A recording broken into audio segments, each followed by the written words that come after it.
Y continuando con nuestro orden del día, damos la bienvenida al ingeniero Walter Rangel, director de Servicios Tecnológicos ININ. El doctor José Walter Rangel Urrea es ingeniero en Comunicaciones y Electrónica por la Universidad de Guadalajara, con maestría en Administración de Empresas por la Universidad La Salle y múltiples diplomados en Innovación, Transferencia Tecnológica y Gestión Estratégica de Proyectos.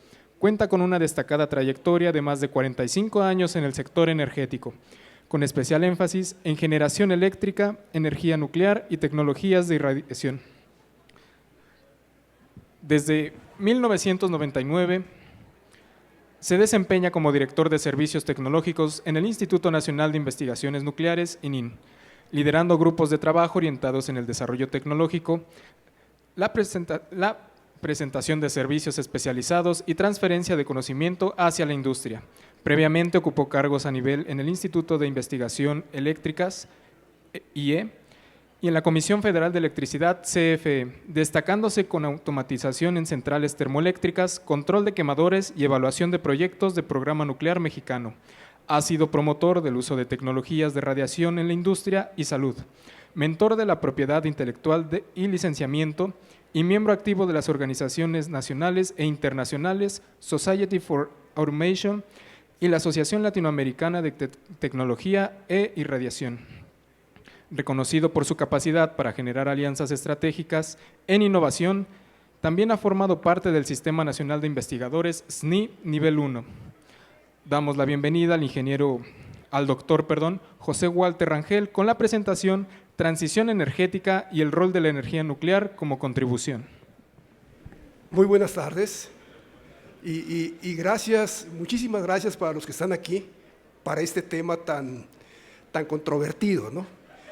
Yo en realidad en este ejercicio que le llamé Transición energética, energía nuclear, un actor relevante, lo que intento, y siendo una persona de alguna manera con trayectoria nuclear por muchos años, es explicar a ustedes, y gracias por esta deferencia que me están concediendo, de cómo la energía nuclear puede ser un elemento relevante en la transición energética y un elemento a considerar independientemente de lo que muchas veces en los medios se escucha con respecto a la energía nuclear, ¿no? Siempre la energía nuclear se habla de ella como una energía controvertida. No obstante, los beneficios que se tienen de ella los obtenemos todos los días, y ahorita lo explicaré en la presentación, que de alguna manera intenté plasmar para que ustedes entendieran cómo se involucra con la transición energética. En el discurso, y creo que aquí la tengo, en el discurso global hoy se reitera la urgencia de adoptar la transición energética como una prioridad en la agenda de las naciones. Si lo vemos en lo general a nivel de política pública, en todos lados se menciona la transición energética y la urgencia que tenemos que ir hacia allá, ¿no? Se considera, se supone, la mejor medida para afrontar el cambio climático y sus consecuencias. Y bueno, existe un consenso en lo general de disminuir la huella de carbono, producto de los usos, se dice, de los usos de las energías fósiles, o en este caso, como se decía hace algunos años, energías convencionales, ¿no? Por supuesto, hoy que hay una gran participación de estos grupos sociales en todo el mundo, estoy hablando de las ONGs, hay algunos que adoptan posiciones radicales con relación a prohibir el uso del petróleo, del gas y todo lo que está relacionado con las energías fósiles. Y esto hacerlo de manera de tajo. Inclusive hay gente que casi se crucifica frente a los parlamentos con el objeto de obtener esta supuesta prohibición. Comúnmente se entiende a la transición energética como la disminución, por un lado, de las energías convencionales o energías fósiles, transitando a un mayor uso de las energías renovables. Y de entrada, cuando hablamos de energías renovables, se supone fundamentalmente pues, que estamos hablando de energía eólica, energía solar y algunas otras, ¿no?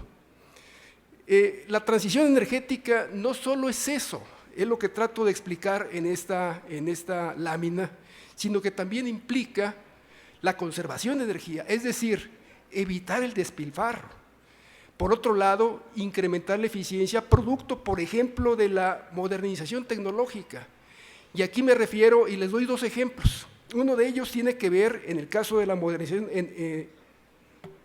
modernización tecnológica, lo que ha hecho FIDE desde hace muchos años, y ustedes ya lo observan como las etiquetas amarillas cuando estamos pretendiendo comprar un electrodoméstico de alta eficiencia.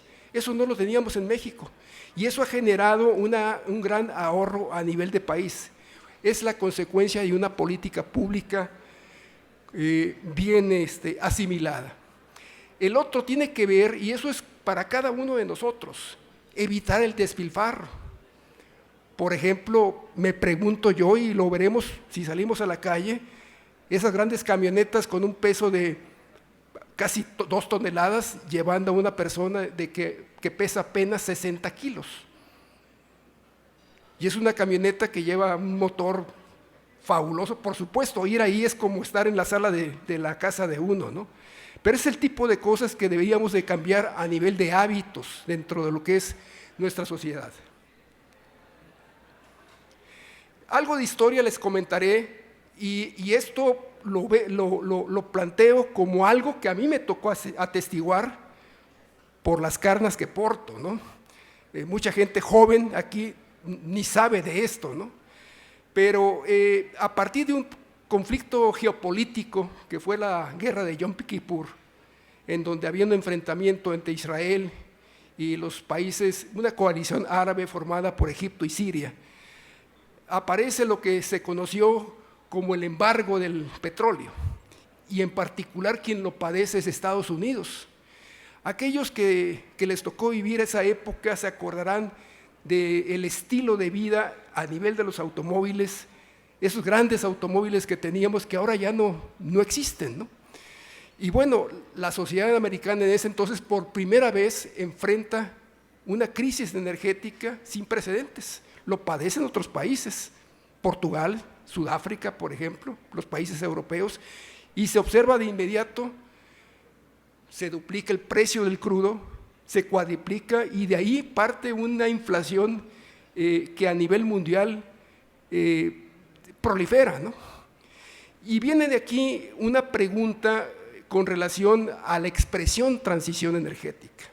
Hablamos de transición energética y ahora le agregamos una especie de apellido que sea justa. ¿Qué quiere decir esto? Pues lo que quiere decir es que si no habría petróleo, ¿a qué se va a dedicar toda esa gente y todos esos especialistas que están ahorita en la industria de petróleo y gas? Si eso existiera, ¿no? ¿Cómo la hacemos justa, ¿no? Mucho ocurre en este tipo de cambios, y hago la analogía como aquellos que viven en una sociedad en donde hay un río, hay una cantidad de pescadores o de gente que vive de lo que pesca del río, de repente ponen una presa, aguas arriba, el río desaparece y la gente por lo único que sabía hacer era pescar del río, y ahora el río no existe.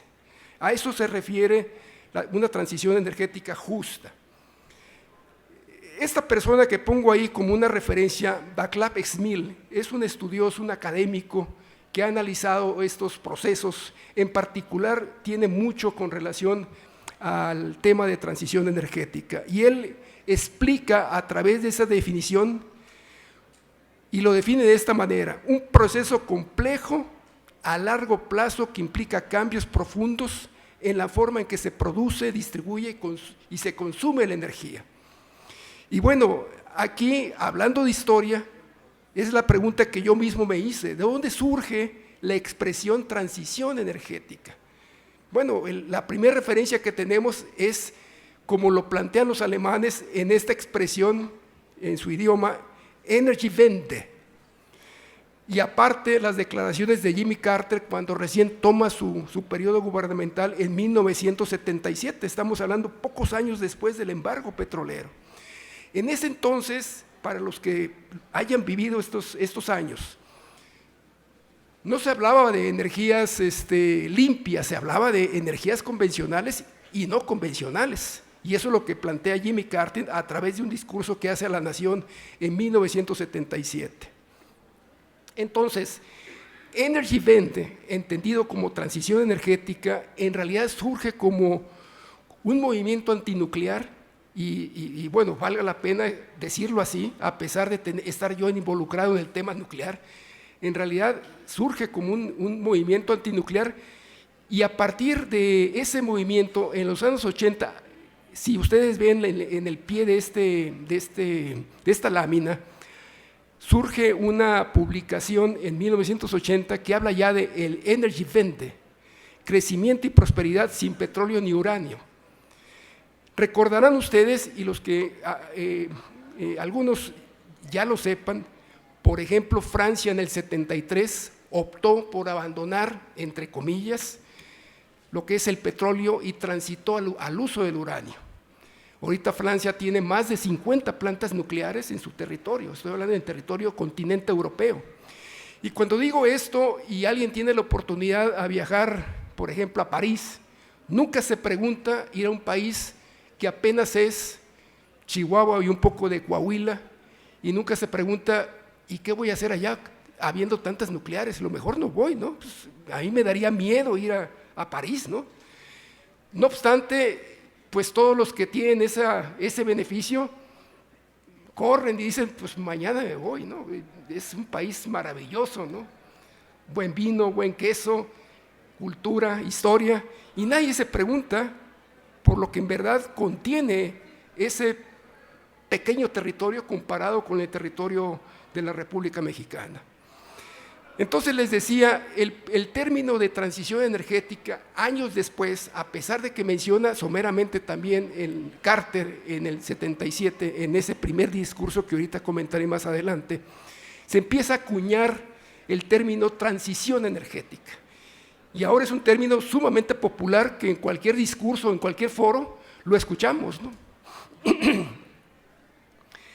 Hablando de Carter, les decía, él promueve mediante un discurso que se llamó Discurso a la Nación sobre Energía, en el 18 de abril de 1977, da un discurso de la problemática que como nación tiene Estados Unidos frente a la falta de suministro propio de combustibles. Y él habla ya de una crisis energética y genera, en ese entonces, ¿sí se escucha? ¿Se escucha bien? Sí, gracias. Sí, gracias. Entonces, él crea una serie de políticas públicas. Acordarán que en el 73 el tema del embargo le toca a Nixon. Posteriormente llega Gerald Ford y después de Gerald Ford entra Jimmy Carter. Pero Jimmy Carter es el que impone una serie de, le llama él principios, pero en realidad se traducen en políticas públicas que, diría yo, aquellos que tuvieron la oportunidad de viajar a Estados Unidos, lo cual yo sí tengo la experiencia, recordarán ustedes el límite de velocidad de 55 millas, que dio pie inclusive a innovaciones relevantes. Cuando digo relevantes es la contrapartida, ¿no? Hubo algún innovador que creó toda la tecnología para detección por radar del policía para poder ir mucho más rápido en esas grandes autopistas que acostumbraba y acostumbra a tener Estados Unidos, ¿no? Entonces, el límite de velocidad y el encogimiento de los automóviles, me refiero de aquellos grandes automóviles, fue evidente y se hizo a partir de políticas públicas que impuso Jimmy Carter. Y aquí resalto para ustedes la importancia de fijar políticas públicas de una manera correcta e imponerlas. Lo que quiere decir que sí hay consecuencias, sí hay impacto, pero se tiene que ser, digamos, acertado y además tener la manera de cómo imponerlas a una sociedad que está renuente a aceptarlas. Imagínense ustedes Estados Unidos con sus grandes vehículos, yo me acuerdo de esos LTDs, Galaxies que existían, gigantescos, grandes convertibles, acuérdense de las películas de Elvis Presley, esos grandes vehículos se encogieron de repente y les Y les expongo este pequeño ejemplo. Soy un amante de los vehículos, por supuesto, ¿no? Cómo se encogió el Mustang 1973, que fue el último Mustang, digamos, de esa dinastía, y cambia al Mustang 74, que era un Mustang chiquito, basado en la plataforma de un carro que era Pinto, se llamaba, y aparece con un motor de 4 o de 6 cilindros. Lo relevante en México, que también había una regulación interna, México no tenía disponibilidad de motores en ese entonces, ni de 4 ni de 6 cilindros. Entonces, la ingeniería mexicana, esos ingenieros de Ford, de aquí de Cuautitlán, lograron desarrollar y encontrar la manera de cómo meter un motor 8 cilindros en esa pequeña plataforma, en ese pequeño Mustang. Era una máquina 302, 8 cilindros, y adaptarla, y fue el único Mustang Dinastía 2 o modelo 2 que hubo en el mundo con 8 cilindros. Inclusive hubo reportajes que los tengo como una referencia histórica de Estados Unidos, en donde decían: el único Mustang musculoso que había es el mexicano, porque en Estados Unidos no existía ese modelo.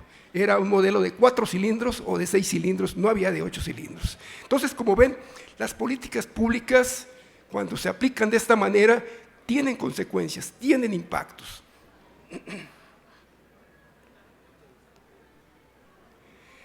Esto lo tomé yo de este documento de Prodecen 2024-2038, está ahí referida a la página. Esta es la cantidad de energía eléctrica que se produjo en 2023. Lo que ustedes observan,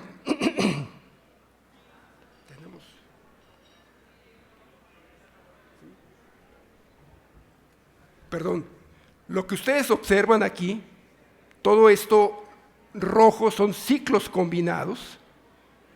Luego observamos termoeléctricas, turbogás, carboeléctricas, combustión interna, y empezamos con las que se supone son las energías renovables. Se produjeron 351,000 gigawatts hora. Esto en nuestro país apenas 2023.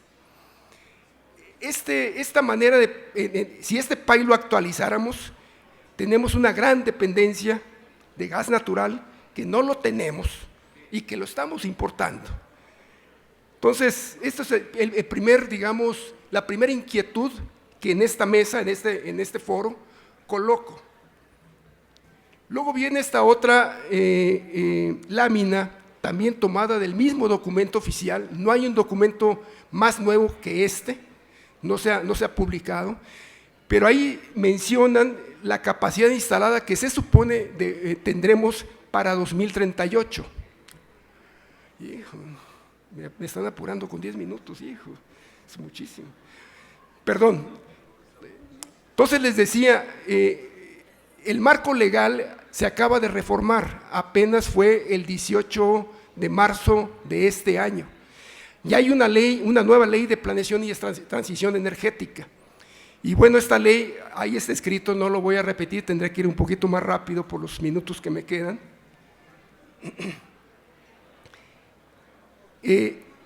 Define muy bien el rol de la Secretaría de Energía, y me llama la atención y lo comparto con ustedes. Lo primero, en la parte superior, la CENER tiene la responsabilidad de preservar la seguridad y la autosuficiencia energética de la nación. Es decir, cómo hacerle para poder ser, diríamos, sustentables o sostenibles, ¿no? Y bueno, está marcado en rojo algunas otras responsabilidades a través de los objetivos específicos que estoy aquí presentando. Otros compromisos que tiene México pues son la Convención en el marco de las Naciones Unidas, el Acuerdo de París y la Agenda 2030, y agrego otras organizaciones que ahora son relevantes. Cualquier proyecto tiene que ver también con la sociedad, y estoy hablando aquí de las ONGs, ¿no?, que también hay que tomar en consideración. Adicionalmente, existen estos escenarios por parte de la Agencia Internacional de Energía, en donde ellos, con base en las políticas públicas que establece cada país, definen cómo va ese país con respecto a la transición energética. Unos van de una manera, digamos, cumpliendo, otros no tanto. Por eso habla aquí de varios escenarios. Uno es el escenario que en las políticas se puede alcanzar, otro es el escenario que a veces en el discurso político se dice, pero no necesariamente en la realidad se aplica. Por lo tanto, la posibilidad de llegar, por ejemplo, a 2030, llegar lo que se llama energía para todos y cocina limpia, a lo mejor no va a ser posible, ¿no? Y el otro, que es el cero emisiones netas para el año 2050, que en realidad ahí lo que dice es lo que tiene que hacer cada país para poder llegar a esas cero emisiones en 2050. Empiezo a hablar ahorita, pues, algunos atributos y rasgos relevantes de la energía nuclear, ¿no? La transición implica abandonar la generación de electricidad basada en fuentes que emiten gases de efecto invernadero. El Acuerdo de París delinea más o menos esta ruta para poder llegar por debajo de los 2 grados centígrados. Yo no sé si eso lo podamos ver, pero eso es lo que dice a nivel de estos acuerdos globales, ¿no? Implica este desafío que alrededor del 80% de la electricidad se produzca con energías muy bajas en carbono para el año 2050. Y aquí agrego algo curioso y que está en el marco legal de nuestra legislación. La energía nuclear como energía limpia se establece y se reitera en la ley del sector eléctrico en su artículo 3, ¿no? Y bueno, después de la energía eléctrica, hidroeléctrica, la energía nuclear es la segunda fuente de energía baja en carbono. Algunos rasgos y atributos, menciono aquí esta parte de Laguna Verde, esta parte, cuando se dice que no tenemos experiencia en el tema nuclear, pues ya llevamos 35 años reactor con la unidad 1 a esta fecha, y 30 años reactor con la unidad 2. Y bueno, las dos deberán de funcionar con esta renovación de licencia hasta el año 2050 y 2055. Y bueno, dentro de los avances tecnológicos, no solo los grandes reactores de potencia, sino ahora hay un segmento que muestra resultados innovadores, como son los reactores pequeños o los microreactores, y hay que muestro algunos ejemplos. Me hubiera gustado tener más tiempo para explicárselos. Dentro de los atributos de esta nueva generación de reactores están seguridad pasiva, es decir, no requieren de energía para poder refrigerarse, se refrigeran por convección, son modulares, flexibles, su huella física es menor, por lo tanto, los planes de emergencia como los tiene Laguna Verde serían mucho más pequeños y menos costosos. Los tiempos de construcción son menores, el licenciamiento es mucho más ágil y se pueden adaptar a diferentes escenarios y pueden tener configuraciones para hacer otros servicios, por ejemplo, desalinización de agua, calentamiento, vapor y producción de hidrógeno. Esta es una tabla que tomé del World Economic Forum. Este es ahora un índice que se ha creado para poder medir más o menos cómo van los países en la transición energética. Y bueno, tomé esta nota del periódico de hace unos 3 días, en donde ahora el tema de la transición energética está en manos de China por las razones de que han tomado el control del mando del mercado, ¿no? México está en la posición 57 con respecto a este índice de transición energética. Y bueno, se menciona que la energía nuclear deberá de duplicarse hacia el año 2050 y bueno, aquí hay un dato relevante por parte del director general de la OIA de apenas este principio de año, en donde señala que hay 31 países operando centrales eléctricas con 419 reactores en funcionamiento y bueno, tenemos más de 62 reactores que están en construcción. Este es un ejemplo del CENACE de California. Me gustaría también, no tengo mucho tiempo para comentárselos, y aquí vemos en la línea verde cómo están la energía solar en la hora que yo lo tomé. Esto lo tomé más o menos como a las 12 del día, pero esto cae y en cuanto cae empiezan a funcionar las hidroeléctricas y los ciclos combinados y llama la atención la línea, esta horizontal, con 2.267 megawatts eléctricos, que es la producción de la única nuclear que está en el estado de California, cerca de San Luis Obispo, que se supone que iban a pararla en 2024-2025, se extendió ya a 2030 y probablemente vaya más adelante porque no pueden prescindir de ella. Agregaría, no se podía defender el sistema eléctrico interconectado de California sin esa nuclear. Algunos ejemplos que quise poner, estos ejemplos los puse porque son países en donde ninguno de nosotros pensaría que están desarrollando proyectos nucleares. Uno es Turquía, que tiene una economía más o menos equivalente a la de México. Los árabes, con tanto petróleo que tienen 4 reactores nucleares de manufactura coreana funcionando. Está en construcción en Bangladesh, estos 2 reactores que son de tecnología rusa, y en Egipto 4 de tecnología rusa. Y ustedes dirán, ¿y por qué en esos países? Bueno, pues ellos han decidido fortalecer su economía con este tipo de tecnología. Y ya voy a terminar. Esta es la reflexión, me hace falta un acetato nada más. En la reflexión final que hago, pues vamos a tener un incremento, a pesar de la transición energética, en el uso del gas natural, ¿no? Y lo otro que ahora se suma es el crecimiento de la cantidad de centros de datos y el uso de la inteligencia artificial, que también es una gran consumidora de energía, ¿no? La electrificación del transporte masivo que eventualmente tendremos, es una manera de cómo reducir los gases de efecto invernadero. Y bueno, una mayor participación de las energías renovables en el sistema eléctrico interconectado nacional implicaría también agregar innovaciones. Por ejemplo, algunas plantas o generadores ya fuera de servicio, convertirlos en generadores síncronos para mejorar las condiciones de voltaje y frecuencia del sistema. Y bueno, esta es la conclusión.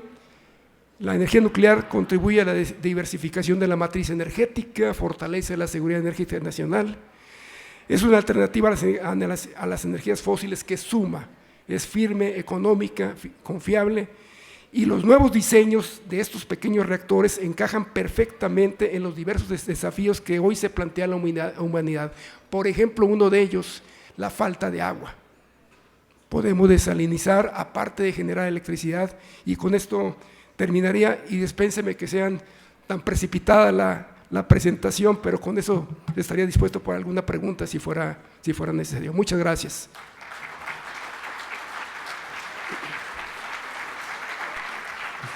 Bueno. Gracias, ingeniero Walter. Tendríamos, hay varias preguntas, pero entre ellas se repitió 3 veces una, que ¿es cierto que existe un tratado donde se ha prohibido a México incrementar su capacidad nuclear? No. Ok, sí hacemos otra entonces.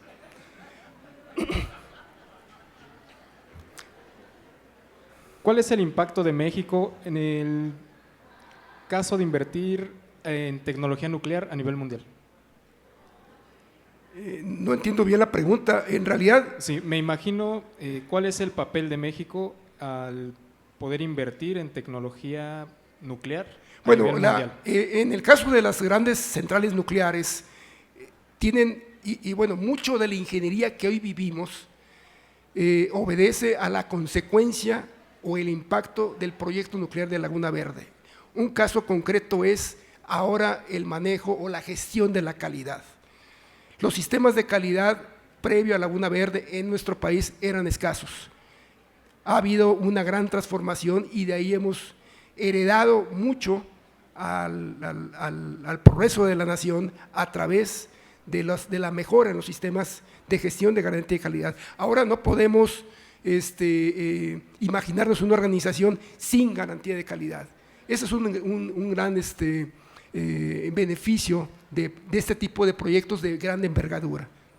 Muy bien, gracias. Invitamos al ingeniero Marco Antonio Méndez Cuevas, presidente de la Unión Mexicana de Asociaciones de Ingenieros, a entregar el presente reconocimiento.